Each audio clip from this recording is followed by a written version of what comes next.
안녕하세요. 크리스찬 나우 김은교입니다. 지난주에 어떤 모임에 갔는데 거기에 교회 안 나가시는 분이 이 방송을 열심히 보신다고 합니다. 이 방송 보면서 기독교에 대해서 다시 생각하게 되었고 호감을 갖게 되었다고 합니다. 여러분, 교회 안 나가시는 분이 개신교를 어떻게 생각할까요? 예수님은 들판과 호숫가와 다락방을 다니시면서 여러 사람들 만났는데 혹시 우리는 예수님을 시멘트 건물에 가둬놓고 다른 행동을 하고 있지 않는지요? 비신자들이 개신교를 어떻게 보는지 오늘 생각해 보려고 합니다. 또한 카페에서 커피를 팔면서 좋은 뜻을 나눠보려고 하는 분을 모시고 오늘 대화 나눠보려고 합니다. 커피 드시면서 편안히 보시면 어떻겠습니까?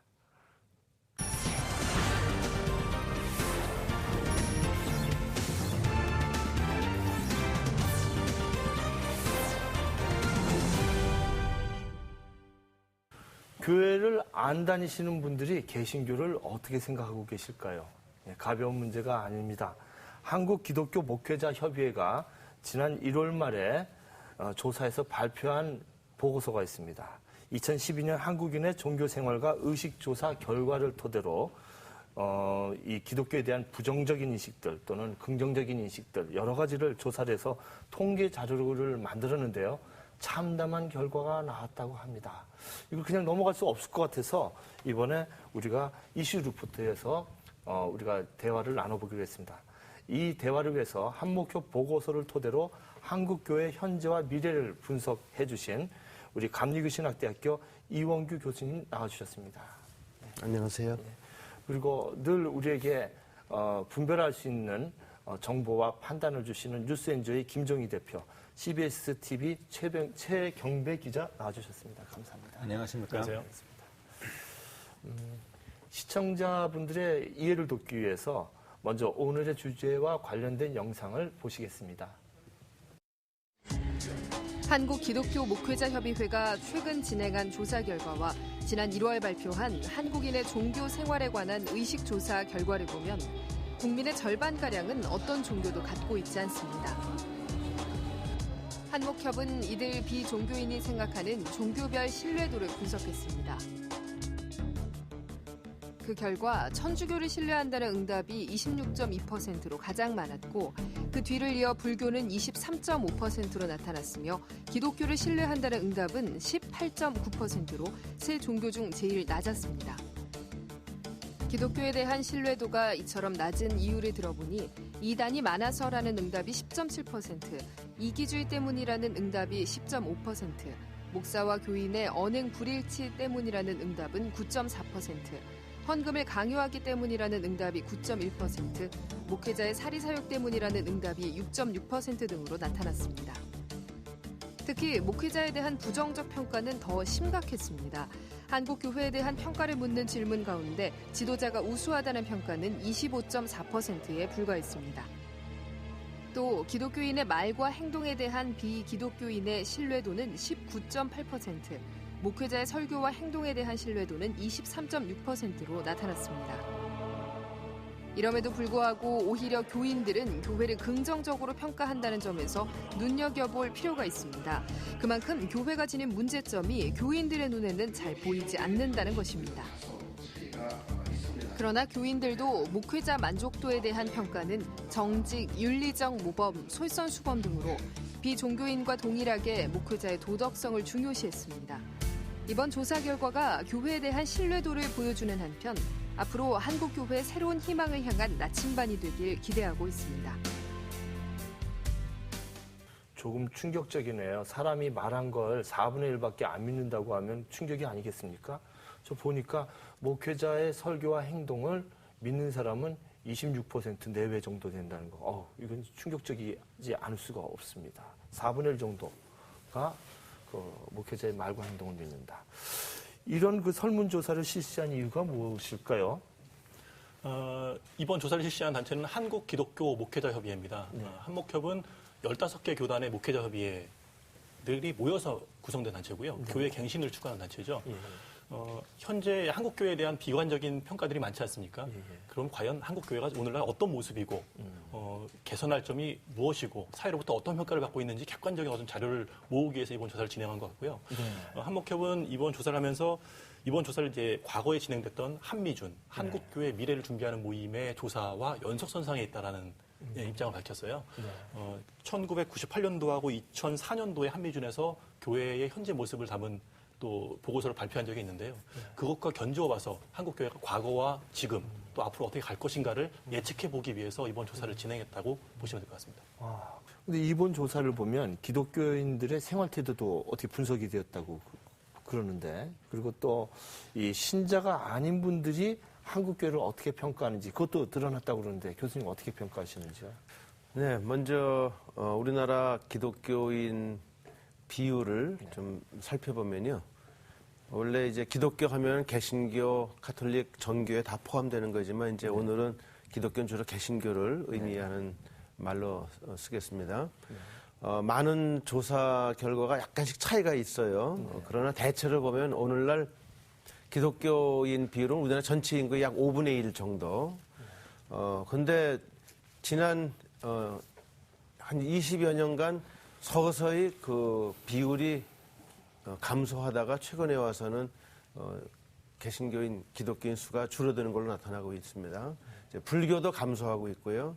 이제 카톨릭만 이제 성장을 하고 있는 추세를 보이고 있어요. 그래서 우선 양적인 측면에서 한국 기독교는 좀 위기에 처해 있다 이렇게 생각할 수가 있습니다.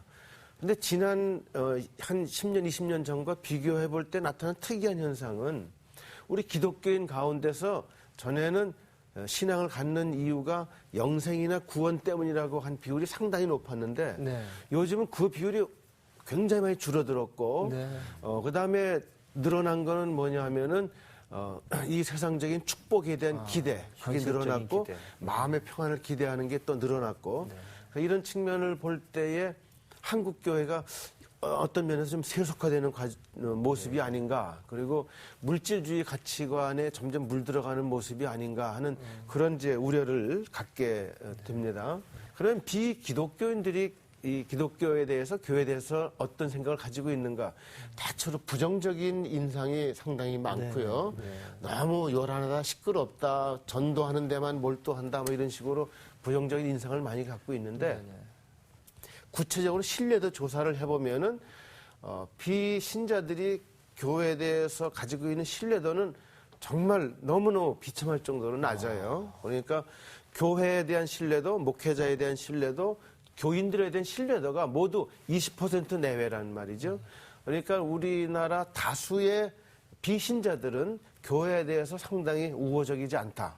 신뢰하지 않고 있다고 하는 것을 이제 보여주는데, 이러한 낮은 호감도는 결국은 앞으로 선교의 가장 큰 걸림돌이 될 거라고 생각을 해요. 이 부분들이 또 한국교회의 어떤 위기의 단면을 보여주는 것이다 생각이 되는데, 한국교회의 미래를 더욱더 어둡게 만드는 요소가 아닌가 생각해서 상당히 걱정스럽습니다. 아유, 이거 좀 아주 심각하고 착잡합니다. 교수님 말씀을 들어보니까. 거기 나오는 많은 문제점들을 우리가 안 보는 것 같아요. 그 신자들 눈에는 안 보이나 보죠. 김 대표 어떻게 생각하시는지요? 예, 그러니까 중산층이고 다 배우고 똑똑한 사람들이 교회에 와서 이렇게 될까? 첫 번째 원인은 그 목회자에 대한 과도한 그 어떤 의존도 때문이라고 생각이 들어요. 사실 사회적으로는 굉장히 엘리트인데 교회만 오면 이제 바보가 되는 거죠. 그래서 뭐 철학 박사라든지 또는 뭐 경제학, 정치학 박사고 그런데 그 목회자가 설교를 하면서 정치에 대해서, 경제에 대해서, 철학에 대해서 말도 안 되는 얘기를 해도 그냥 아멘 하거든요. 이런 목사에 대한 의존도가 굉장히 높은 것, 이것이 좀 문제이고, 또 하나는 기독교는 사실 우리 사회에서 문화적으로, 종교적으로 이방인이고 손님입니다. 그런데 이제 워낙 이제 숫자가 많고 또 교회 안에서만 생활하다 보니까 마치 우리가 대세이고 우리가 주인인 양 착각을 해요. 그래서 다른 사람들이 우리를 어떻게 보는지에 대한 그 인식이 굉장히 낮은 거죠. 그래서 이런 부분에 대해서 이제 몇 가지 해결책이 있지만 두 가지를 좀 우리가 하나의 그 해결 방법으로 찾았으면 좋겠는데, 하나는 그 다른 사람으로부터 피드백 받기, 이런 게 있어요. 이번에 이제 설문조사도 마찬가지죠. 사실 한목협이나 한미준도 계속해서 이런 설문조사 결과 발표해 왔고, 우리 이원규 교수님도 그거에 대해서 분석하면서 문제점과 대안을 계속 제시해 왔거든요. 그런 피드백을 계속 받아야 돼요. 그리고 우리 자신을 좀 돌아봐야 되고요. 또 하나는 우리 자신에 대한 믿음이 과연 이 바람직한 믿음을 가지고 있는가 돌아볼 필요가 있어요. 아까 목사에 대한 의존도가 높다 그랬는데, 이 사도 바울이 사도행전 17장에서 베레아 사람을 칭찬합니다. 근데 칭찬하는 이유가 두 가지예요. 하나는 이 사람들이 굉장히 간절한 마음으로 말씀을 받아요. 그래서 바울이 그 말씀을 하면은 그걸 굉장히 그 간절하고 사모하는 마음으로 말씀을 받거든요. 근데 거기서 끝나지 않습니다. 이 말씀이 정말 그러한가 하고 날마다 그걸 상고한다 그래요. 여기서 상고한다는 말은 그냥 묵상한다는 뜻이 아닙니다. 그 말씀, 그 가르침 받은 말씀이 정말 이 땅의 현실 속에서 이것이 진리로 통하는가 하고서 시험하고 실천하고 그걸 통해서 확증한다는 것이죠.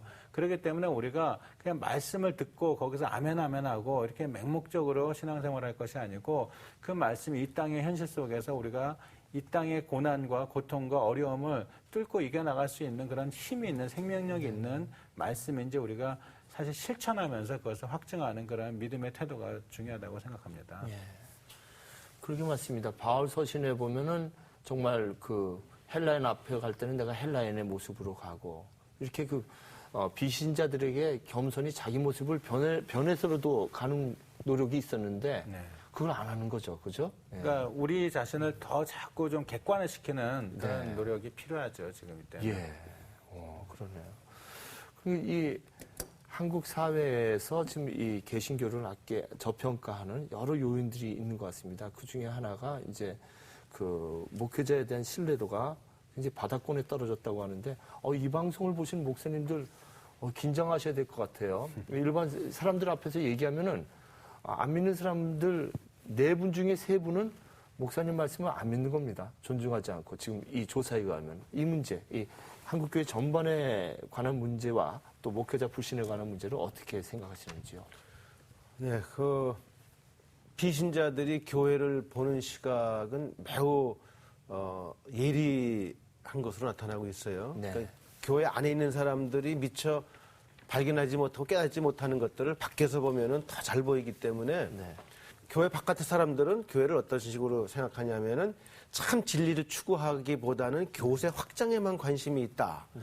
그렇게 평가를 하고 있는데 그건 정확한 진단인 것 같아요. 네. 너무 성장, 물량, 또 성장만이 성공이다라고 보는 그런 풍토가 결국은 한국 교회를 병들게 만든 주요 요인이다 생각하고요. 그와 관련된 게 이제 개교회주의라고 하는 건데, 개교회주의는 모든 교회들이 자기 교회의 모든 인적 시설, 물적 자원을 투자해가지고 자기 교회 성장 발전에만 집중하는 그런 태도를 말하는 건데, 한국의 교회들, 특히 큰 교회들은 대부분 개교회주의에 빠져서 그 주변에 보면은 미자립 교회가 엄청나게 많아서 양극화되고 있는데도 불구하고 그런 건 관심 갖지 않고 오로지 우리 교회만을 위해서 우리 교회만 성공하고 성장하면 된다고 하는 그런 자기 중심적인 그런 태도도 한국교회 문제로 지적이 되고 있고요. 그다음에 아까 말씀하신 대로 제일 중요한 거는 이제 목회자의 자질 문제인데요. 교회 밖에서 보는 목회자의 신뢰도는 종교 지도자들 가운데서 가장 낮은 수준을 보이고 있다고 하는 거죠. 그래서 비기독교인들이 기독교의 문제를 지적할 때 빠지지 않고 나오는 게 목회자의 자질 문제입니다. 목회자들이 너무 사리사욕에 빠져 있고 개인적인 욕심에 젖어 있다고 하는 점들을 많이 지적하고 있는 거죠. 조사 결과에 따르면은 교회 다니다가 교회를 그만둔 사람들, 그다음에 믿긴 하지만 교회는 나가지 않는 사람들한테 그 이유를 물어보면 첫 번째 이유가 목사예요. 목사에 대해서 상처받고 마음에 들지 않고 실망해서 교회를 떠나간다고 하는 게 첫 번째 이유로 지적이 되고 있고, 두 번째는 교인들에 대한 실망감. 그 어떻게 보면은 교인들이 교회를 떠나가고 비신자가 되고 다른 종교로 개종하는 원인 제공한 게 어떻게 보면은 교회 자체라고 하는 거죠. 목회자하고 교인들. 그런 의미에서 그 목회자, 교인들 영적인 성숙을 위해서 더욱더 노력할 필요가 있겠다. 그런 생각을 해봅니다. 예. 비신자분들, 교회 안 다니시는 분들이 무서운 것 같아요. 저는 트위터 하면서 그냥 성경 말씀을 그냥 아무 해석 없이 올리면은 올리자마자 10명, 20명이 쑥 빠져나가 버려요, 팔로우가. 팔로우들이 원하는 것은 성경 말씀대로 산 이야기를 올려달라는 얘기죠. 그래서 노숙자를 만나거나 뭐 여주 교도소에 가가지고 있었던 이야기를 올리면 또 팔로우들이 많이 생기고. 그러니까 말과 행동이 틀린 걸 제일 싫어하는 것 같아요. 기독교 신자들 성경 말씀만 올리지 말아라. 페이스북이나 트위터에. 행동을 올려라. 이런 걸 요구하는 것 같습니다. 우리들에게. 그런데 이런 문제에 대해서 자성의 목소리가 없는 건 아니시죠? 그죠? 그렇죠. 예, 남은 자들의 움직임이 이게 귀한 것 같은데 그 얘기를 좀 해주시고 좀 희망을 좀 불어넣어 주셨으면 고맙겠습니다. 글쎄, 희망이라고까지 하기엔 너무 거창한 것 같고요. 네. 저는 이제 지금 교회의 이런 어두운 면이 계속 될 것인가라고 전망하는 그 자체가 하나의 희망일 수 있다고 봐요. 예. 한목협에서 이번 조사한 것도 결국에는 교회의 올바른 모습, 지금의 모습을 이렇게 좀 부풀려서 보지 않고 올바로 보고 나아갈 수 있는 방향을 모색하는 것 아니겠습니까? 예. 교회 현장에서도 실제로 세속화에 대한 우려가 많은 반면에 한쪽에서는 끊임없이 교회가 갱신하려는 노력들이 있습니다. 예. 그 교회가 대형 교회를 추구하고 성장주의에 매몰되어 있는 이런 비판 여론이 큰 상황일수록 또 한편에서는 성장한 교회가 분립하고 작아지는 노력들이 계속 이루어지고 있거든요. 또 내 교회만 생각하는 개교회주의가 팽배하다고 하지만 또 반대편 한편에서는 작지만 작은 교회에 희망을 주는 작은 교회를 세워주는 데 협력하고 힘을 모으는 또 교회들이 있습니다. 이뿐만 아니죠. 그 신앙생활을 하는 교회를 이끌어가시는 목사님들에 대한 비판적인 이야기들도 있지만 목사님들 가운데는 사실 보이지 않는 곳에 헌신하는 분들이 많이 있습니다. 예. 우리가 신문 사회면에서 보는 많은 미담 기사들의 상당 부분은 선교사님들이고 목사님인 경우가 많거든요. 그래서 좀 드러나진 않지만 내 자리에서 내 신앙을 바르게 세워가려는 노력들은 끊임없이 있기 때문에 이런 것들이 모아지면 미래에 그렇게 어둡지만은 않지 않을까. 저는 그렇게 얘기해보고 싶어요. 네. 예. 우리 이제 작가들 만나면요. 교회 안 다니시는 작가들도 개신교가 제발 좀 역할을 해줬으면 이렇게 바라면서 뉴스 엔조이도 보고 이렇게 애쓰시는 분들이 많아요. 우리 김종희 대표 하실 말씀이 많으실 것 같은데. 예, 이제 결국은 전도, 복음 전도 어떻게 하면은 하나님 나라 이 땅에 이제 확장시킬 것인가 이런 거에 대해서 우리가 관심을 가질 수밖에 없는데 지금 최경배 기자께서 말씀하셨듯이 보이지 않는 곳에서 노력하는 분들이 많죠. 그리고 교인 한 사람 한 사람도 그렇게 굉장히 노력을 하고 있어요. 그럼에도 불구하고 계속해서 이렇게 낙하할 수밖에 없는 원인이 무엇일까? 그 원인을 찾으면서 우리가 거기서 이제 해답을 얻어야 될 텐데요. 아까 이원기 교수님께서 말씀하셨듯이 카톨릭이 실제적으로 성장하고 있고 성직자에 대한 이미지도 가장 좋고 그 단적인 예로 지난번에도 몇 년 동안 그 이태석 신부 얘기가 나왔지만 올해 3월에 그 카톨릭 수장 교황이 선출됐습니다. 그 얘기를 좀 우리가 주목할 필요가 있는데요. 그 카톨릭 그 프란체스카 그 교황이 뭐 신학적으로는 보수다 진보다 말이 많지만은 아주 우리 일반인들에게 확실하게 각인되는 게 있어요. 굉장히 청빈한 이미지, 겸손한 이미지, 그리고 가난하고 약한 사람들을 돌보는 이미지, 그런 이미지가 강하거든요. 그분은 이제 그 추경 시대에도 그 리무진 같은 거 또는 호화로운 그 주택 이런 거 다 거부하고 작은 아파트에서 대중교통 버스를 이용하면서 자기가 손수 음식을 해 먹으면서 그렇게 평생을 살아왔었고요. 이제 추경으로 있을 때에도 가령 미혼모들의 그 세례를 허용한다든지 또 이제 동성 결혼은 반대하지만 동성애자들에 대한 부당한 차별은 반대한다든지 이런 모습도 보여줬었고요. 또 이제 그 교황으로 즉위가 돼가지고 취임 미사를 지낼 때 바티칸에서 할 때 전 세계에서 이제 그걸 축하하기 위해서 또 보기 위해서 모이지 않습니까? 네. 그래서 아르헨티나 남미에서도 이제 오려고 했는데 그분들한테 오지 마라. 그 돈을 가지고 차라리 자선단체에 기부해서 가난한 사람들을 도와라. 이런 얘기를 하거든요. 이런 모습들이 사람들한테는 굉장히 감동을 주는 거죠. 일반인들에게. 그래서 저는 이것이 굉장히 이제 카톨릭의 이미지를 긍정적으로 만들고 전도에 굉장히 기여할 거다 이런 생각이 들어요. 제가 여기서 말하는 거는 어떤 이미지를 말하는 게 아닙니다. 그런 이미지를 말하거나 이제 쇼를 하거나 이런 것이 아니고 일반인들은 이 종교 지도자들에게 어떤 모습을 기대하는가에 우리가 좀 주목할 필요가 있다는 것이죠. 그렇게 해서 수적으로 굉장히 거대해지고 규모가 커지고 이런 것보다는 청빈하고 겸손하면서도 거룩함을 추구하는 그런 모습들. 그렇기 때문에 개인의 전도와 개인의 노력 못지않게 이런 종교 지도자들의 이런 모습 하나가 훨씬 더 큰 의미가 있기 때문에 네네. 좀 지도자들의 어떤 그 각성과 자기 노력 이런 것이 좀 중요하지 않나 생각합니다. 아, 그러네요. 우리 최 기자님. 전도를 한다 그러면은 전에서 교회 밖에 있는 사람을 교회로 데려오는 것만 다들 생각을 하는 것 같아요. 네. 그런데 이번 조사에 보면 아까 교수님께서도 언급을 하셨지만은 교회를 떠나는 기독교인들이 의외로 많습니다. 그리고 내가 기독교인이지만 나는 교회를 안 나가고 있습니다라고 말하는 사람이 많다는 거죠. 한목협 조사에서는 그 비율이 10%라고 얘기를 해요. 기독교인의 10%가 교회를 나가지 않고 있는 거죠. 이런 현상을 그 근래에 많이 조사해서 발표를 하는데요. 그 가나안 성도라고 하는 표현이 아주 그 쉽게 많이 표현되는 것 같아요. 교회에 안 나가. 안 나가. 네, 이걸 거꾸로 얘기해서 성도. 가나안 성도. 네. 전체 기독교인을 뭐 많이 잡아서 1000만이라고 봤을 때 100만 명은 교회 안 나가고 있다는 거죠. 네. 예.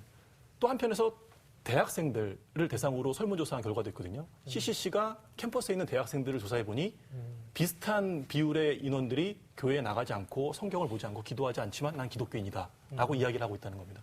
그래서 결국에는 목회자 자질도 중요하고 또 교회가 바로 서는 것이 중요한데 근본적으로는 교인들의 어떤 신앙 교육이라고 할까요? 예. 올바른 신앙을 키워갈 수 있게끔 그 교회에서 길러내는 것. 참다운 교인을 길러내는 노력이 없다면 선교를 아무리 하면 뭐합니까? 같이 나갈 텐데요. 그러게 맞습니다. 이번 조사를 통해서 개신교가 정말 뼈도 부러지고 온갖 병이 걸렸다는 것을 이제 알았는데요. 병을 알았으면 이제 치료가 좀 가능하지 않을까 이런 기대들 해보는데 교수님 마지막 말씀으로 좀 우리에게 좀 희망을 좀 넣어주시면 감사하겠습니다. 예. 어떤 대안과 어떤 치료 방법이 있을까요? 근데 한국 교회가 사실은 옛날에 가난하고 힘이 없고 약하고 소수의 사람들이 참여할 때는 정말 영성이 탁월했고 모범적으로 사회 생활을 했고 그래서 양적으로는 적었지만 영적으로는 사회적 신뢰와 존경을 받은 적이 있었는데 오늘 한국 교회가 이제 너무 커졌어요. 양적으로도 커지고 물질적으로도 풍요로워지고 이렇게 되면서 한국 교회가 점점 자만하고 너무 과신하지 않았나 하는 생각이 좀 들고요. 그리고 점점 잘 살고 부유해지면은 영성은 약해지기 마련이거든요.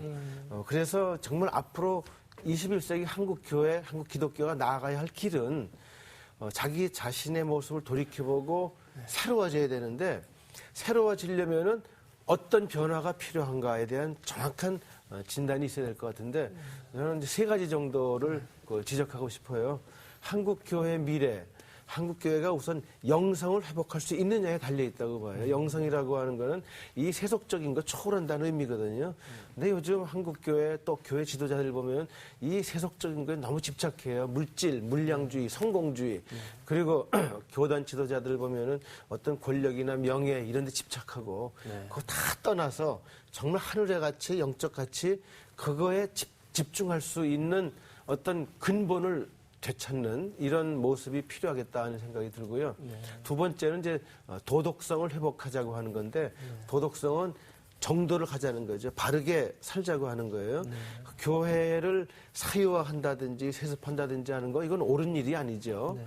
그다음에 믿기는 잘하지만 행동은 모범이 되지 못하는 것도 이게 옳은 일이 아니죠. 그러니까 교인들은 바르게 사는 모습을 보여줘야 되고 거기에 우선 목회자가 앞장서야 된다는 거예요. 교단 지도자가 모든 면에서 정말 솔선수범하고 존경받을 수 있는 아까 카톨릭 지도자 얘기했지만 정말 모든 사람이 존경받을 수 있는 삶의 모습을 보여주는 거. 그게 도덕성이거든요. 도덕성을 한국교회가 회복해야 되겠다는 거고요. 마지막으로 이제 공동체성이라고 하는 건데 공동체성은 두 가지 의미가 있다고 해요. 하나는 교회 내 공동체성이에요. 이건 한국 개신교 보면 너무 분열이 많이 되어 있어요. 교파가 지금 300개가 넘고 그냥 수시로 모여서 다투고 갈라지고 갈등 일으키고 분열하고 이 모습은 교회 안에서도 바람직하지 않고 교회 밖에서 볼 때도 그거는 바람직하지 않은 거거든요. 그러니까 우선 교회가 일치와 연합 이 과정을 진지하게 추진해 나가서 하나됨을 보여줘야 되겠고 두 번째 공동체성 의미는 이 세상, 사회적 공동체, 다시 말하면 이 사회에 아직도 굶주리고 헐벗고 어렵고 외롭고 슬프고 병든 사람들 굉장히 많이 있다고요. 전 세계적으로도 많고 우리나라에도 많이 있는데 그 사람들 나서서 돌보고 보살피고 그들과 함께 사랑을 나누는 그런 보다 적극적인 자세. 물론 한국 교회가 사회봉사활동을 참 잘하고 있는 건 사실이지만 아직 많이 부족해요. 세상 사람들 더 큰 걸 교회가 더 많은 사랑의 실천을 기대하고 있고 교회는 할 수 있는 여력도 있다는 거죠. 그러니까 교회가 세상 사람들에게 보여줄 수 있는 바람직한 인상은 신앙생활 잘하는 게 아니고 세상 사람들은 교인들이 얼마나 믿음이 좋은가 관심이 없어요. 세상 사람들은 교인들이 얼마나 사랑을 실천하는가 그거 관심을 갖고 있다고요. 바로 그것이 전도로 이어질 수 있는 좋은 방법이니까 이제는 말로 하는 전도 시대는 갔다고 봐요. 몸으로 하는 전도가 필요한데 몸으로 하는 전도는 뭐냐? 헌신하고 봉사하고 희생하고 사랑 베푸는 거예요. 그게 예수 그리스도의 삶의 모습대로 살아가고 그것을 보여줄 때에 세상 사람들은 그거 보고 감동받을 수 있는 거고 교회를 다시 볼 수 있게 되는 거고 그것이 하나님께 영광 돌릴 수 있고 언젠가 그들이 교회를 찾아올 수 있는 길도 된다는 말이죠. 그러니까 한국 교회 미래는 한국 교회가 어떻게 하느냐에 달려 있다고 봐요. 목회자, 평신도들, 교인들 어떻게 새로워질 수 있겠느냐.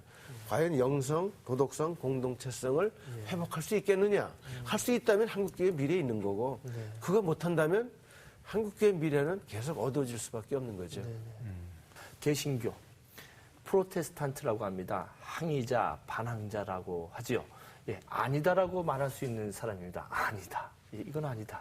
이제 우리 자신이 우리 자신을 부정해야 될 시기가 온 것 같습니다. 우리 이원규 교수님께서 말씀해 주셨듯이 영성, 도덕성, 공동체성을 회복하기 위해서 우리가 문자를 그냥 말로 쓰는 것이 아니라 우리 몸으로, 발로 문자를 써야 되겠습니다. 너무도 귀한 말씀 너무 감사합니다. 네, 교수님 감사합니다. 고맙습니다.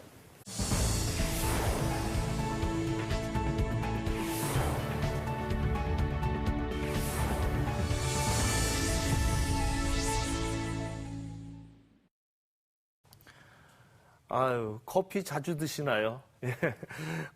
제가 자주 가는 카페가 있어요. 이 선전 프로그램이 아니라 그 카페에서 여러 가지 일이 있다고 합니다. 비판할지도 모릅니다. 선전 프로그램이 아니에요. 이 카페에 얽힌 이야기를 좀 나눠보려고 합니다. 공정무역 소비운동이 이 카페에서 일어난다고 하는데요. 그 카페에서 함께 참여하시고 계신 강도연 씨 모셨습니다. 안녕하세요. 안녕하세요. 안녕하세요. 반갑습니다.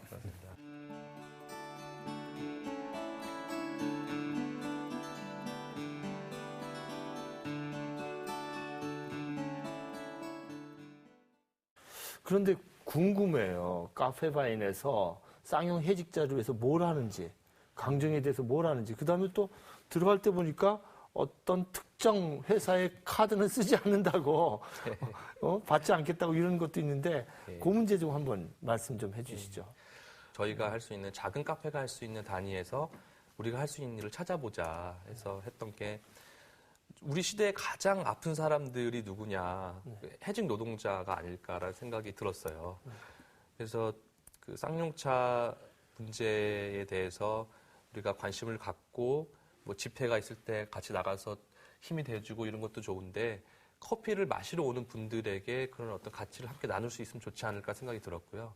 저희가 쇼핑몰을 운영을 하는데 그 강정커피나 와락 커피라는 거를 판매를 해요. 와락 커피. 예. 와락은 뭔가요? 와락은 그 해직 노동자들 가족들의 어떤 정신적인 심리학 치료를 해주는. 치료를 해주는 정혜신 박사님. 예, 정혜신 박사님이 거기를 운영하시는 건 아닌 걸로 알고 있는데요. 정혜신 박사님도 함께 도와서 같이 이제 와락. 예, 그래서 와락이라고 하는 단체를 저희가 도와주고 싶었는데 저희가 뭐 돈을 열심히 잘 벌어서 그냥 기부하는 것보다는 소비자들이 직접 할 수 이렇게 연결할 수 있으면 어떤 방법이 있을까 생각해 보다가 와락커피라는 걸 이제 만들게 된 거죠. 그래서 와락 커피. 예, 그래서 저희가 일반 소비자 가격에 판매를 하는데 그 중에 거의 수익의 이제 대부분을 그냥 와락에다가 기부를 하는 그런 커피를 만든 거죠. 그래서 똑같은 메커니즘으로 이제 강정 커피, 강정의 활동가들을 도와주는 그 강정 같은 경우도 평화라고 했을 때 지금 대한민국의 평화라고 하면 가장 그 핵심적인 곳이 강정이 아닌가라는 생각이 들었고요. 제가 거기서 계시는 활동가들을 좀 지원하는 일을 좀 하고 싶어서 똑같은 방식으로 이제 강정 커피를 만들게 됐고요. 강정의 어떤 강정의 어떤 그 상징과 같은 그 구럼비 바위를 이제 파괴하는 자본에 대항하는 의미에서 특정 카드를 받지 않겠다라고 했는데 그 파괴하는 회사가 그 카드도 발급하는군요. 뭐 같은 회사는 아닙니다만 이름이 같은가 보죠. 이름이 같은 계열사죠. 같은 예. 계열사인데 그것뿐만이 아니라 그 회사가 우리나라에서 갖고 있는 영향력이라든지 어떤 그 노동자를 대하는 태도, 그다음에 우리나라 사회 전반에 나타나는 어떤 부정적인 영향력, 물론 긍정적인 면도 분명히 있을 거겠지만 그 회사가 좀 더 좀 발전하는 방향으로 갔으면 좋겠다라는 마음을 담아서 그런 문제들이 해결되기까지는 저희가 앞으로는요 카드를 받지 않겠다라고 이제 앞에다가 써놨죠. 그렇게 해서 카페바인을 시작한 게 이제 홍대에서 했잖아요. 네. 홍대에서 했는데 네. 망했죠. 그 망하고 나온 책이 이제 골목사장 분투기입니다. 골목사장 분투기. 이 책이죠, 그죠? 근데 이제 망했으면은 그래서 이제 패배 쓰라림을 그냥 이제 꼭 삼키고 지금 공부하신다 그랬는데 공부를 하시든지 다시 원래 자기 본업 뭐 경영 컨설턴트도 하셨고 또 외국계 회사에서 파생 상품 트레이더도 하셨는데 그 본업으로 그냥 돌아가시지. 다시 이제 동교동으로 옮겨가지고 카페바인을 다시 재기를 했단 말이에요. 그러면서 착해도 망하지 않아. 책을 내시고 이렇게 했는데 하여튼 다시 좋아요. 재기하시고 그런 제목이 좋아. 이야기를 좀 들었으면 좋겠어요. 책 제목에 대해서 고민이 좀 많았는데요. 저게 사실은 저희에 대한 어떤 그 스스로에 대한 비판이기도 했어요. 뭐냐면 착해서 망한 건 아니야 라는 거죠. 저희 마음속에는 우리가 착하게 했기 때문에 망할 수밖에 없었다라고 하는 그런 어떻게 보면 스스로 이제 위안을 삼고자 하는 그런 핑계가 자기 합리화? 핑계가 있었던 거거든요. 그런데 책을 쓰면서 저 책의 이제 주요 내용은 저희처럼 사회적인 관점을 가지고 따뜻한 마음을 가지고 카페를 운영하는 분들을 제가 취재를 해서 쓴 건데요. 그분들을 보니까 착하다고 망한 건 아니었더라라는 거죠. 그리고 반면에 저희 그런 기준을 가지고 저를 바라보니까 우리가 착해서 망한 건 아니구나. 네, 그런 의미를 담아서 착해도 망하지 않아 제목을 이렇게 정하게 됐어요. 그런데 이제 홍대에서 이렇게 실패했는데 동교동에서 다시 한단 말이에요. 그럼 네. 뭐가 달라져야 될 거 아니에요? 똑같이 한다고 해서 될 건 아닐 거고. 그렇죠. 일단 골목사장 분투기에서는 아무리 개인이 열심히 해도 넘을 수 없는 어떤 그런 사회 구조적인 문제들을 중심으로 많이 다뤘거든요. 근데 해보니까 그런 저희의 개인적인 한계도 있었지만 동시에 저희와 같이 시작하는 수많은 사람들이 어떻게 보면 시행착오를 겪는 거잖아요. 근데 그 시행착오 후에 재개할 수 없는 그런 어떤 사회적 문제들을 한번 짚어본 거죠. 그러니까 그 실제로 해보시면서 또 아마 지금 공부도 하시는데 경영학을 해보시면서 그럼 우리 사회에 자영업자들이 살아남을 수 없는 그런 구조적인 이유가 무엇이라고 생각하며 그거에 대한 어떤 대안으로서 이제 본인이 어떤 크리스찬으로서 자기의 신앙과 가치관을 가지고 이게 대안이 무엇일까 어떻게 얘기하실 수 있겠어요? 저는 일단 기본적으로 임대료가 너무 과하지 않나라는 생각을 하는데요. 그래서 이 책을 쓰기 위해서 리서치를 하다 보니까 임대료가 가장 비싸다고 할 수 있는 그 뉴욕 맨하탄을 한번 조사를 해보니까 저희 명동이나 뭐 소위 강남, 홍대라고 하는 이제 메인 상권, A급 상권, 특급 상권이라고 하는 임대료와 비교해봤을 때 전혀 비싸지가 않더라고요. 그리고 오히려 계약 기간도 더 길어요. 저희보다. 뉴욕은 10년이라 그러죠. 보통 5년이 기본이고 이제 10년 이렇게 가는데 우리나라는 2년이거든요. 그렇죠. 그러니까 그 2년 물론 법에서는 5년을 보장을 하고 있어요. 그런데 실제로 건물주가 리모델링을 한다거나 뭔가 이렇게 건물을 판다거나 뭐 이렇게 변화가 생기면 법은 건물주를 보호를 하더라고요. 네, 세입자가 아니고. 근데 그런 문제들 그 대안으로서는 이게 완전히 검증된 대안이다라고 볼 수는 없지만 역시 또 기독교인으로서 헨리 조지를 얘기하지 않을 수가 없더라고요. 그래서 골목사장 문티기에서도 헨리 조지의 책들, 진보와 빈곤도 언급하면서 어떤 우리 사회가 갖고 있는 임대료 문제가 왜 발생하느냐를 뭐 간단하게 소개하기도 했는데요. 뭐 대천덕 신부님을 비롯해서 우리 기독교인들이 이 지공주의 운동을 주도하고 있잖아요. 저도 그 영향을 받아서 그런지 모르겠지만 그 얘기를 좀 많이 하게 되는 것 같아요. 파생 상품 트레이더로 네. 일하시면서 뭐 이렇게 듣기로는 연봉이 한 1억 정도 된다 그러는데 지금 거의 이제 망할 가능성이 높은 그 카페에 뛰어들었거든요. 예. 저 같으면 연봉 1억 주면 전 뉴스에 당장 때려칠 텐데 그 거꾸로 길을 가셨는데 그렇게 한 특별한 이유, 신앙적인 결단이 있었나요? 한 번은 충정로 지하철역에서 내려서 서울역 쪽으로 이렇게 걸어갈 수 있는 광화문 쪽으로 이렇게 뒷골목이 있거든요. 거기를 그냥 아무 생각 없이 걸어가는데 쌀집이 하나 보이더라고요. 쌀집 사장님이 열심히 일을 하고 계신데 제가 그냥 한참 서서 옆에서 그냥 그 아저씨 하시는 걸 보면서 드는 생각이 저분은 저렇게 열심히 일하지만 아무리 열심히 일해도 저 사장님은 빈곤에서 벗어날 수가 없다라는 생각이 들었고 더 심각한 거는 저분의 자녀도 빈곤에서 벗어날 가능성이 굉장히 희박하다는 생각이 좀 들더라고요. 제가 그때 이제 트레이더를 하고 있었는데 연봉이 뭐 1억은 우스운 거죠, 그 동네에서는. 예, 뭐 몇 억씩 받는 거죠. 뭐 잘 되면은 뭐 정말 뭐 천문학적인 숫자를 받는데 과연 이 금융이라는 메커니즘이 금융은 사실은 이 생산을 도와주는 역할이거든요. 금융이 뭔가 이렇게 원래 우리 인간이 살아가기 위해서는 우리 자연이 주는 자원을 가지고 가공을 해서 먹고 사는 거잖아요. 그게 본질이고 금융은 그게 정말 잘 될 수 있게 도와주는 역할인데 이건 주객이 전도된 게 아닌가라는 생각이 많이 들었고 그렇다고 하면은 제가 트레이드를 3년을 했는데요. 3년 동안 충분히 봤다. 이제는 이제 30대 이제 후반으로 가게 되는 시점에서 기존에 원래 생각했던 이제 구조의 문제들을 지금은 빨리 그 길로 구조의 문제를 제기할 수 있는 길로 가야 되지 않겠나라는 생각이 들어서 그러니까 저는 그렇게 큰 결단 없이 그냥 그만뒀었어요. 그 카페바인을 지금 쭉 얘기했는데 사회적 기업으로 네. 이루고자 하는 그런 꿈이 있으실 것 같아요. 네. 어떤 영향력을 전하고 싶은지 좀 더 구체적으로 말씀 듣고 싶습니다. 카페바인 공간이라는 게 참 재미있는 것 같아요. 또 커피라는 것도 굉장히 재밌더라고요. 저는 사실 커피를 아예 안 좋아했었거든요. 아메리카노를 도대체 왜 마시는지 그 쓴 거를 그런 생각을 했었던 사람인데 우리 선배님들의 스승처럼 생각하는 분들이 같이 하자고 하니까 그때 트레이더였고 돈도 좀 있었고 시간도 있어가지고 참여했다가 얼떨결에 완전히 기획을 이제 맡게 되면서 공부를 해보니까 이 공간이라는 게 정말 위대하더라고요.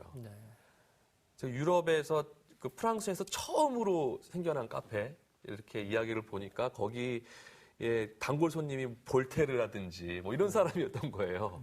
와 대단하다라는 생각이 들었고 보니까 뭐 유럽의 그 영국이나 프랑스, 이탈리아 전부 다 이 카페라는 공간에서 민주주의에 대한 논의가 굉장히 활발하게 일어났더라고요. 실제로 카페에서 상당히 그런 민주주의에 대한 열망이 꽃피웠는데 재밌는 사실은 왕들이 카페를 싫어해가지고 영국도 그렇고 프랑스, 독일 다 왕들이 카페를 법으로 없애버리는 그런 역사가 있었더라고요. 그런 카페의 역사가 굉장히 흥미로웠고 또 반면에 커피라는 게 어떻게 보면 제국 열강이 약소국을 착취하는 가장 제1 품목이었거든요. 그러니까 소위 플랜테이션이라고 하는 걸 통해서. 근데 브라질 같은데 아프리카에서 대량으로 노예 데려와가지고 브라질에서 플랜테이션으로 커피 만들고 그러니까 한쪽에서는 카페를 통해서 민주주의가 발전을 하는데 또 한쪽에서는 동시에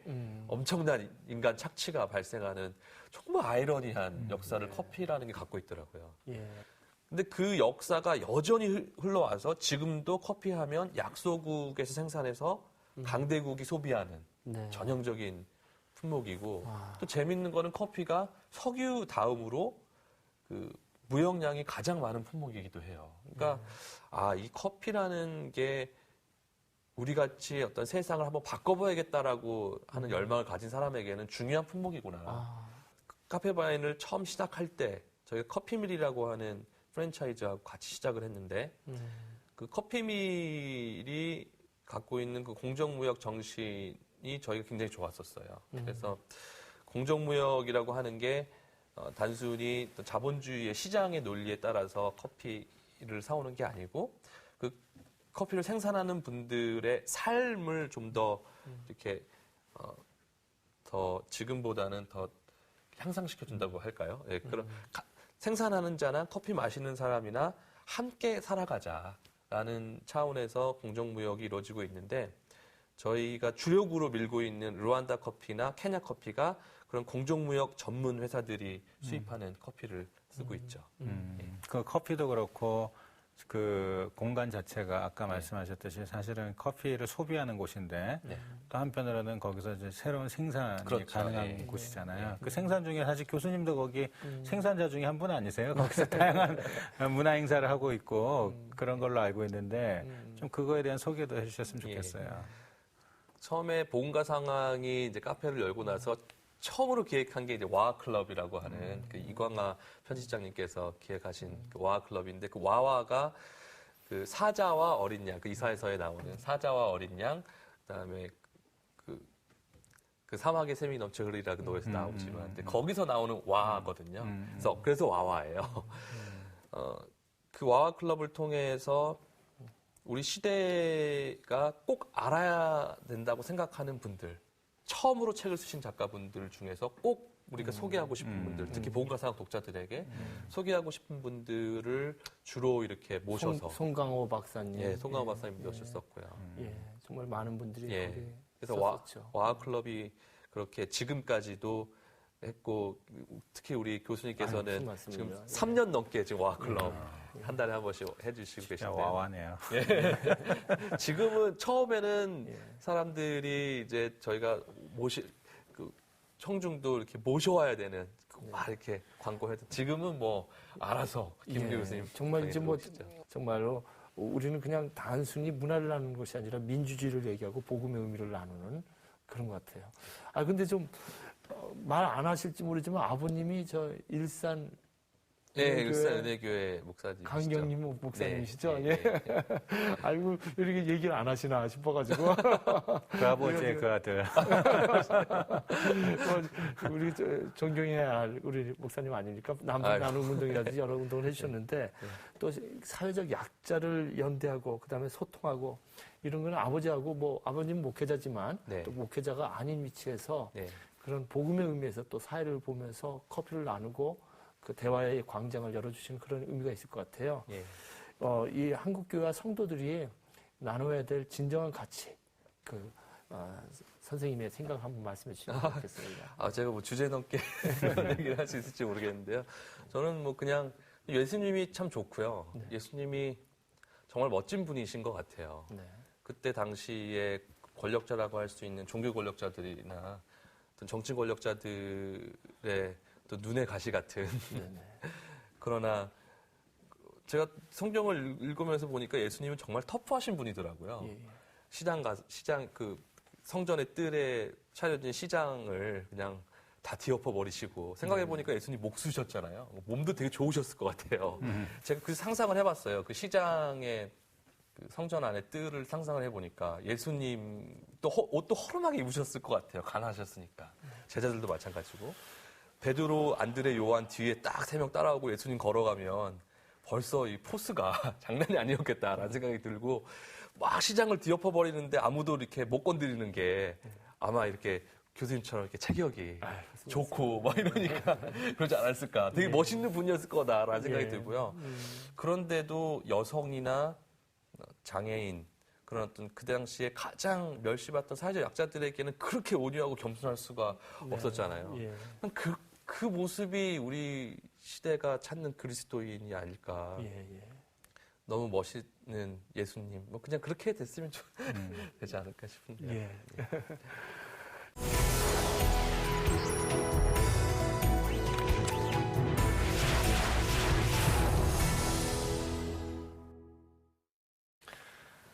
예수님은 먹사가 아니었을까요?